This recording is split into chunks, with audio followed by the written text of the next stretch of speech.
Everybody, and thank you so much for being here. Hola, ¿cómo están? Y muchas gracias por estar aquí conmigo hoy. Today I'll be sharing insights from chapter 8 and 16 from the textbook From Phonics to Fluency, focusing on two key areas, teaching advanced word patterns and strategies to develop reading fluency. These are powerful tools we can use to support all our learners, especially our struggling readers and English language learners. So chapter 8 talks about teaching advanced word patterns. So teaching phonics doesn't just stop at your basic letter-sound relationship. Advanced word study focuses on helping students decode words, many which are of Latin and Greek origin. These patterns are essential for academic vocabulary development and reading comprehension, especially as they read more complex words. When students learn root words, prefixes, and suffixes, they gain tools to decode and understand unfamiliar words, especially those longer content area words. This not only improves their word recognition and vocabulary, but it also boosts their reading comprehension. Teaching word patterns is definitely crucial as we prepare students for academic success in upper grades.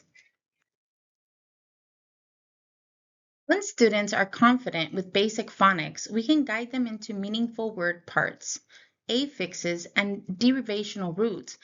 Many from Latin and Greek form the basis of academic vocabulary. Helping students understand these patterns make word learning more efficient and transferable across subjects.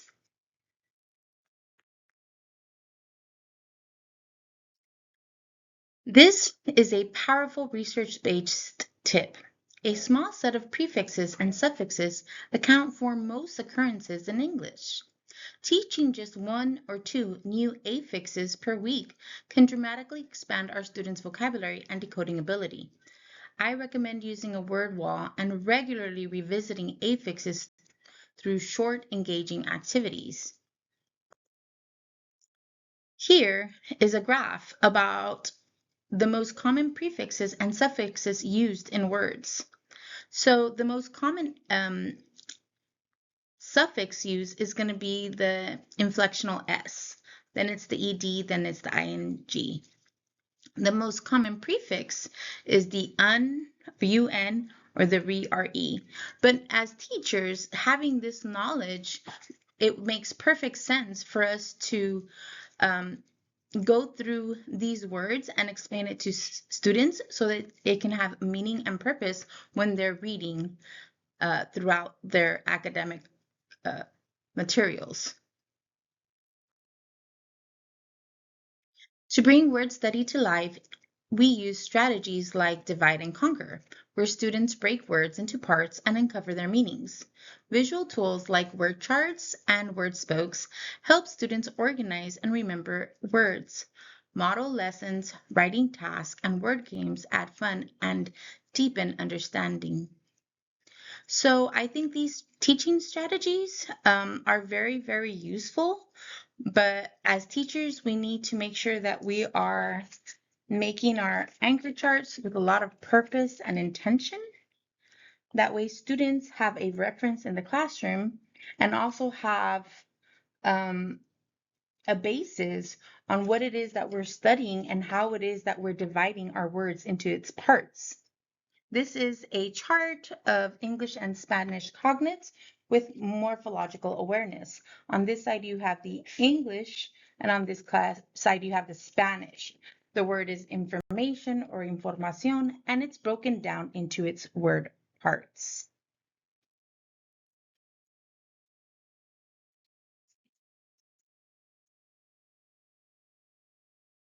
Word study can be creative. When students become word detectives or wordsmiths, they begin to see patterns and make connections. Even Shakespeare invented words using affixes, so we can encourage our students to do the same thing through games, riddles, and storytelling activities, or even through poems. So word study builds word curiosity and confidence. When we encourage students to become wordsmiths, they can create new words. We can understand how Shakespeare used affixes to invent words. And by incorporating the activities like the riddles, games, and root-based storytelling, we can keep learning engaging. This was really interesting. These are some words attributed to Shakespeare. For example, he invented the word bedroom or eyeball, submerge, skim milk, and birthplace. And when students learn about this, then maybe they can be encouraged to become wordsmiths themselves. This chapter also encouraged to make sure that you're using reliable resources to support instruction. And it gave examples like instant vocabulary, English from the roots up, or building vocabulary from roots. We could also use appendices and word lists for systematic instruction. Now we're going to move on to chapter 16, reading fluency, why it matters and what it is. Fluency is more than speed. It's about accuracy, expression, and comprehension. When students read fluently, they're better able to understand and enjoy the text. This is especially important for struggling readers who may decode well, but still struggle with the meaning. So when we become fluent readers, we're not focusing on the words, we're focusing on the meaning of the words. Fluency does bridge the decoding and the comprehension process. Now, one of the things that I think teachers focus on when it comes to fluency is definitely the words per minute, but I think that's a lot attributed to like our assessments that we give, our reading diagnostics, for example, the M-Class Amplify in Kinder first and second. It does time them with automaticity, which we know helps build fluent readers, but it skips the part about intonation, stopping at periods, reading with expression. So as teachers, we need to be mindful and we need to be purposeful with that part of the instruction when it comes to reading fluency. Daily fluency practice includes model reading, echo reading, and partner practice. Incorporating it into read alouds, independent reading, and small groups, consistency and meaningful engagement is key. In my classroom, when we talk about daily fluency practice, every week I give them a story depending on their level, and we practice it every single day, even if it's just once or twice. In my tutoring group, I make sure it's a small group, but I make sure I listen to each one by one as we read and reread and practice and practice. It's one of the best strategies to use to help build that fluent reader. Teachers should model fluent reading often, especially for ELLs and struggling readers. Think aloud, point to words, and show phrasing and expression. Scaffolds like choral reading or line-by-line support help build confidence and fluency. I think it's one of the most important things that we can do as teachers is to read to our students every single day. Every single day, because when we read to them, we're modeling the fluency. We're not modeling how fast we're reading, but we're modeling the stopping at periods, the expression, the tone, the changing your voice, the feelings that you express when you're reading, depending on what you're reading. And all of that is going to help your student become a more fluent reader and a reader that is able to put the meaning into the words and understand what they're reading.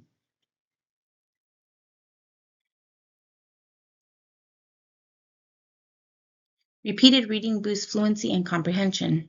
Add a performance element like poetry, plays, or reader's theater to make practice purposeful. These experiences are especially impactful for shy or disengaged readers. In my classroom, I love to use reader's theater with the props and the cues, even for the students who struggle reading. If they see the props and they see the others, they'll be more likely to engage.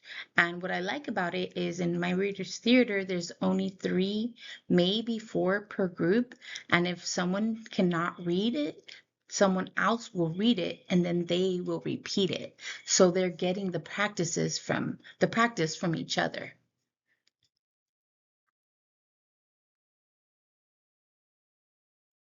So final takeaways.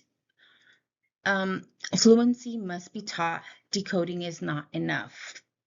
Use engaging routine text and student performances. Um, Again, going back to the Reader's Theater, they usually have the same script for 1 or 2 weeks, and then when they feel comfortable enough, they're allowed to come and present on Fridays. I have little microphones and then get in front of the classroom and they can do a little skit, and it really encourages them and it motivates them to keep practicing on their fluency. So that's what we mean by engaging routines and activities. Making the fluency practice consistent, fun, and meaningful is very important for your English language learner and for any learner who's learning how to read.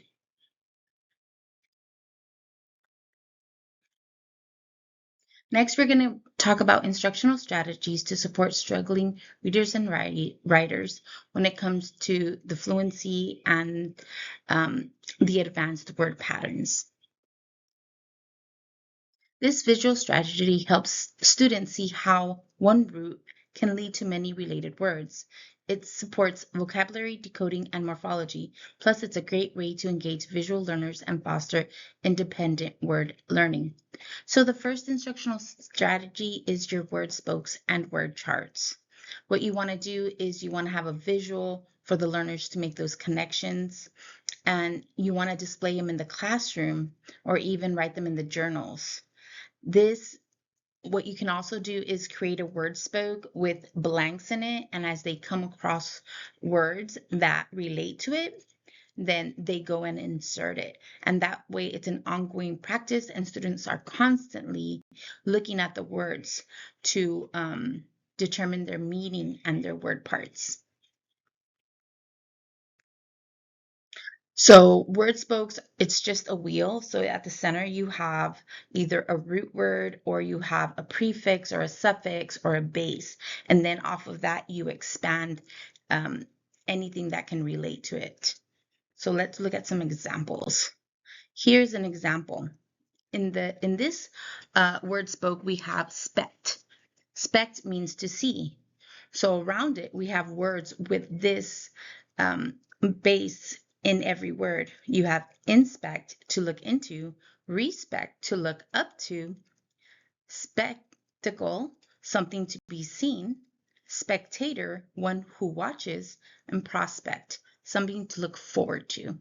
And here students can make connections to how words are related and how base words can be used to make other words. So this is a great example. Why does it help? Well, it reinforces word meaning through multiple exposures. It supports word analysis skills for decoding multisyllabic words.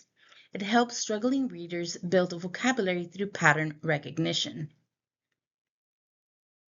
I think, like, for example, in the word spect, if you have a student who's taking a test and they see the word retrospect, they'll understand spect. So retro, which happens again, will be easier for them to understand along with the context clues. So it's a great and powerful teaching strategy, not only for our ELLs, but for any learner.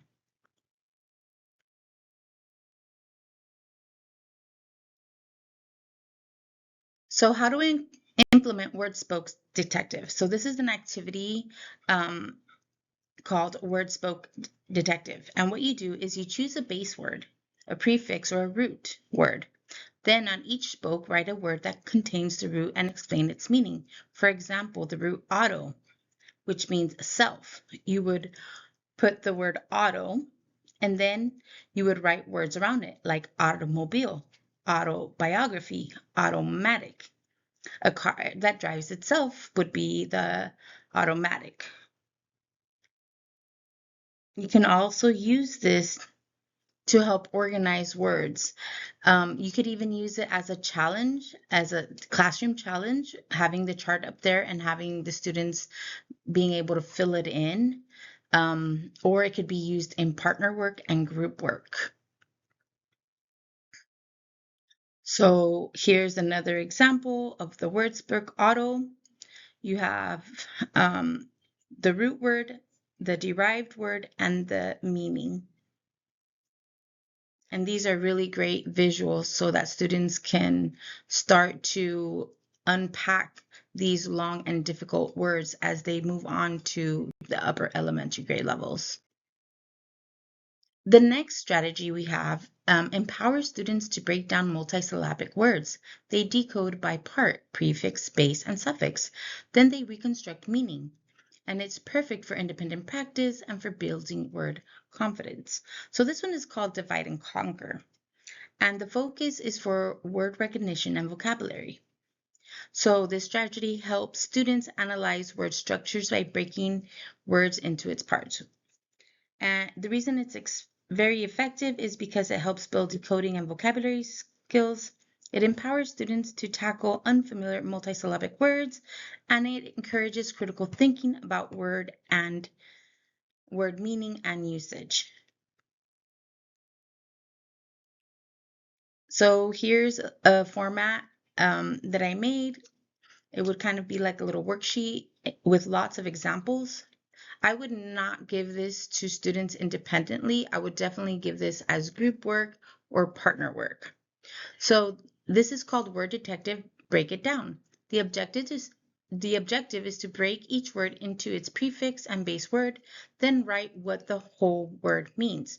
For example, if they have the word unhappy, they would write the prefix un, the base word happy, and it means not happy or sad. Or if they have the word unsafe, they would write the prefix un, the base word safe, which would mean not safe. So this is what you would tell them after you did the modeling and reading the words with purpose and meaning. You would think about what the prefix means in one word and then write the whole word and its meaning. The challenge would be to pick one word from the chart and use it in the sentence below. Use it in a sentence below. So for example, if I chose the word disagree, I would write it in a sentence. This also helps teachers look and observe in an informative assessment type of way to see if the students are actually understanding the word, because when they start writing down how they're going to use it in a sentence and their thoughts, then teachers can get a better glimpse of how they're thinking. So the example is, I disagree with the Trump's immigration policy because it's hurting our economy and tears families apart.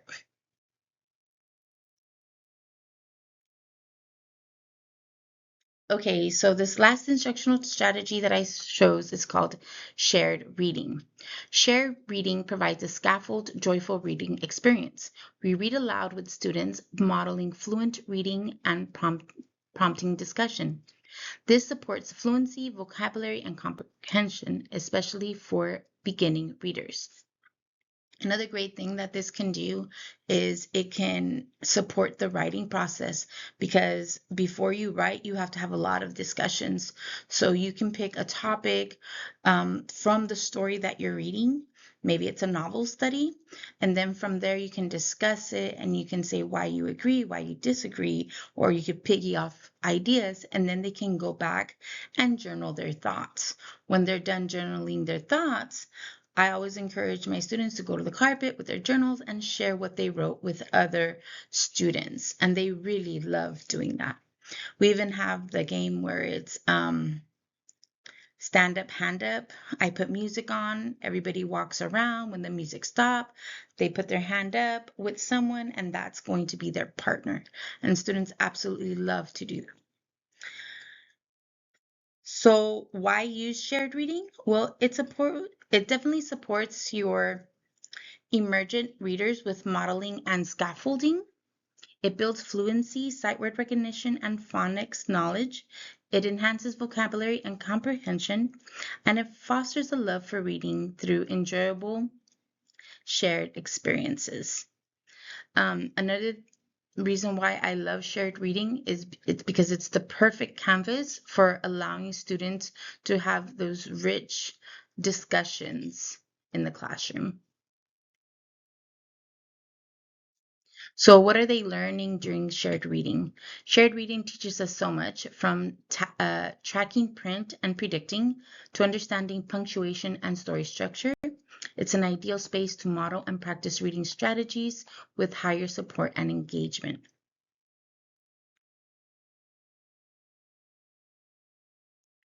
When you do your shared reading activities, I want to encourage you to use books that um, that are rich, books that are culturally relevant, and books that identify with the students. So books that reflect students' cultures, validate their identity, and make learning meaningful. In South Texas, texts about immigration, family, and traditions resonate deeply. When we include culturally rich social justice themed books, we open space for powerful conversations. And I know some of these discussions can be really hard to talk about, but there's a lot of kid-friendly books out there that can give students a safe space to have these discussions. Because if we're not having them in the classroom, where we're allowing them to be open-minded and we're allowing them to say what they think, then the only experience they have is what comes from their home. And I'm not saying it's good or bad, but having just one perspective can be very narrow-minded. And if we have a discussion in the classroom, then we're going to get multiple perspectives where we can widen our perspectives and see other people's point of view. And I think that helps to ensure tolerance and respect, not only in the classroom, but inside of their person as they grow socially and emotionally. So I listed here some resources for your social justice books, but they're just culturally rich books and they're awesome. So here are some trusted sources for finding books that reflect diverse voices and promote justice. These platforms are great for classroom libraries, shared reading texts, and parent engagement. I encourage you to explore and integrate them into your literacy practice. And these are all hyperlinked, so hopefully you'll be able to go in there and click on it so that you can look at all of the resources. I want to thank you all so much for your time and attention today. I hope the strategies and ideas we explored from phonics to fluency were helpful and inspiring. As educators, we have the incredible opportunity to help students unlock the power of words, not just to read, but to understand, connect, and thrive. If you have any questions and need resources or want to collaborate further, please feel free to reach out. Let's keep learning from one another and continue building strong, culturally responsive literacy instruction. Thank you again, and have a great day or night. Adios.